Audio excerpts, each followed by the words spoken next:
নমস্কার বন্ধুরা, আপনারা পেঁপে দিয়ে তো অনেকেই অনেক কিছু খেয়েছেন। আমি একটু আজকে কুচো চিংড়ি দিয়ে পেঁপে দিয়ে করব। পেঁপেটা আমরা গ্রেট করে নিয়েছি। এবার কড়াইতে তেল দিয়ে কুচো চিংড়িটা নুন হলুদ একটু সামান্য একটু মিষ্টি দিয়ে ভেজে নিয়েছি। তারপরে সেটাকে তুলে নিয়ে এবার কড়াইতে একটু সর্ষে আর শুকনো লঙ্কা ফোড়ন দিয়ে দিয়েছি। এবার আমরা কড়াইতে গ্রেট করা পেঁপেটা আমরা ছেড়ে দিলাম। ছেড়ে দেওয়ার পর এর মধ্যে নুন হলুদ দিয়ে এটাকে আমরা কিছুক্ষণ নাড়াচাড়া দিয়ে একটু ভেজে নেব।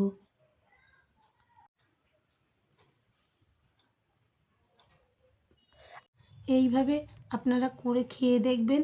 বাচ্চারা যারা পেঁপে খায় না তারাও খুব ভালো পেঁপে খেতে চাইবে। এইবার পেঁপেটা হয়ে আসলে ভাজা ভাজা হয়ে আসলে এবার আমরা ভাজা চিংড়ি মাছগুলো এর মধ্যে দিয়ে দেবো। দিয়ে আর একটু নুন সামান্য একটু হলুদ দিয়ে দেবো। পরিমাণ মতো দিতে হবে যাতে বেশি না হয়। দিয়ে এটাকে আমরা কিছুক্ষণ নাড়াচাড়া দিয়ে একটু চিনি দিয়ে দেবো। এবার চিনি দেওয়ার পর দেখুন আমাদের এটা পুরো কাদা কাদা হয়ে গেছে ভাজা ভাজা করতে করতে। এবার এটাকে আমরা নামিয়ে নেব। নামিয়ে নিয়ে দেখুন কত সুন্দর হয়েছে এটি দেখতে। হ্যাঁ, এটা আপনারা বাড়িতে এরমভাবে করে খাবেন। আশা করি বাচ্চা বড় সবারই ভালো লাগবে। ভালো লাগলে একটা লাইক এবং সাবস্ক্রাইব করে দেবেন। ভালো থাকবেন, সুস্থ থাকবেন। দেখা হবে পরের একটি রেসিপি নিয়ে।